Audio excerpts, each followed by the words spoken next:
नमस्ते. आज आपण बघूया की मसाल्यातले मांदेली कशी बनवतात.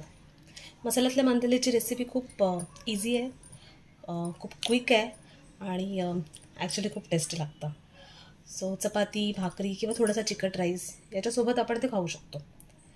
चला थोडीशीच करूया, पण मी तुम्हाला दाखवते कसे करतात. तर हे आपल्याला लागणारे मेन इन्ग्रेडियंट्स आहेत. त्याच्यामध्ये एक आहे मिसिंग, कढीपत्ता. कढीपत्ता ॲक्च्युली माझ्याकडे आता अवेलेबल नाही आहे, पण कढीपत्ता हा टाकायचा, म्हणजे आवडीप्रमाणे पण टाकायचा. I mean it is recommended. आपण जेव्हा मांदेली साफ केली तेव्हा ती क्लीन केल्यानंतर त्याला थोडंसं लिंबू, आगळ आणि मीठ, हळद हे लावून ठेवलेलं. मसाला थोडासा लावला आहे, पण आता आपल्याला ॲक्च्युली फोडणीला टाकावं लागणार आहे. सो हे सगळं लावून ठेवलेलं आहे, त्याच्यामध्ये ती मॅरिनेट झाली आहे आणि आता फोडणी झाल्यानंतर आपण ह्याच्यातली मांदेली त्याच्यात टाकूया. कढईमध्ये तेल तापत ठेवलेलं मी, त्याच्यामध्ये सगळ्यात आधी आपल्याला फोडणीला घालायची ती म्हणजे लसूण. लसूण थोडी जास्त टाकलीत तरी चालेल, त्या लसणीचा फ्लेवर छान येतो. ह्याच्यासोबतच आपल्याला कढीपत्ता टाकायचा असतो, बट सध्या माझ्याकडे नाही आहे. आणि त्याचसोबत आपण मिरची पण टाकणार आहोत. मिरच्या अशा उभ्या चिरून फक्त टाकायच्या आहेत, बारीक काही करायचं नाही आहे. जरासं त्याला तडतडू दे, ती छान अशी ब्राउनिश झाली की मग त्याच्यात आपण थोडे मसाले टाकूया.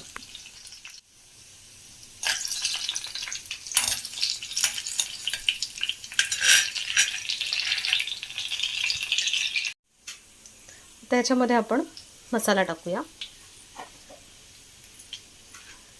मसाला जेवढा तुमच्या चवीप्रमाणे असेल तेवढा टाका.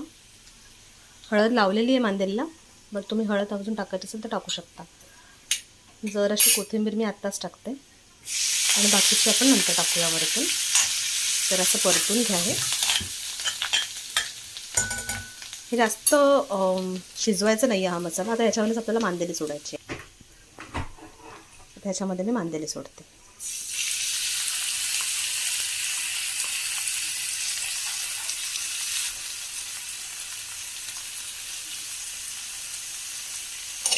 तर तेलात ती परतून घेऊया.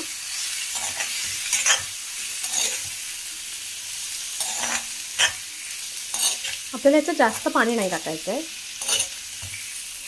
मग ती करी होईल. पण त्या करीसाठीचा मसाला वाटप सगळं वेगळं असतं. आपण ही अशीच तेलातली करणार आहोत. ती थोडी सुकीच होते. याच्यामध्ये तेल थोडं जास्त टाकलं तरी चालतं.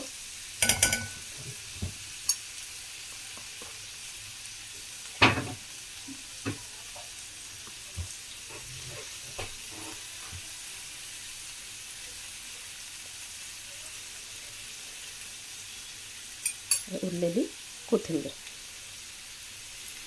मीठ ऑलरेडी मांदीला लावलेलं होतं, त्याच्यामुळे आता मी टाकत नाही आहे अजून. आणि ती मॅरिनेट झाली आहे, सो अजून आपण टाकलं तर मग खारट होऊ शकते. आगळसुद्धा लावलेलं होतं, सो आता आपण एखादा कोकम टाकलं तरी चालेल. मच्छीला कोकम हे मॅन्डेटरी असतं, टाकावंच लागतं, तर त्याच्यातलं उग्रपणा जातं. तशी जास्त परतलं की ती कशी होते. सो आता आपलं सगळं टाकून झालं आहे.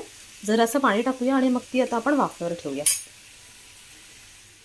कोकम टाकतात तर कोकमच्या ऐवजी आपण कैरी टाकूया. तर कैरी तुम्हाला किती आंबट हवे त्यानुसार पण तुम्ही टाकू शकता. मी याच्यात थोडीशी टाकली आहे, त्याच्यातला आंबटपणा त्याच्यात येईल. सो कैरीच्या सीझनला कैरी, नंतर आमसूल टाकतात किंवा कोकम टाकतात, आगळ टाकतात ज्यांना ते दाताखाली यायला नको असतं आंबट. सो या थोडासा आंबटपणा येण्यासाठी अशा वेगवेगळे पदार्थ असतात, ते टाकायचे.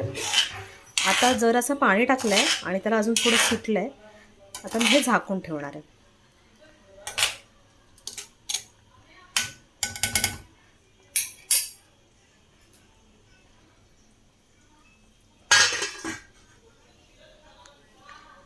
पाच ते 7 मिनटानंतर आपण हे बघूया परतून शिजलं आहे का, त्याच्यात थोडं पाणी कमी झालं आहे का, आणि झालं.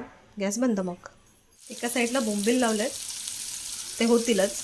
आणि तोपर्यंत बघूया मांदेलीचं काय झालं आहे, झाली आहे का.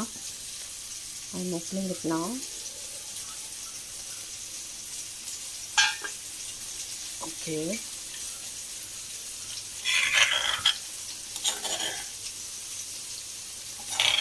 म्हणजे शिजली आहे का ते बघूया.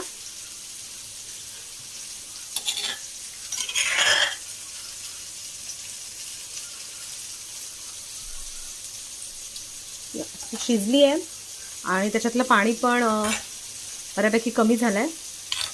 सो आहे ते त्याच्यामध्ये सोक करून घेईल नंतर. आता आपण गॅस बंद करूया.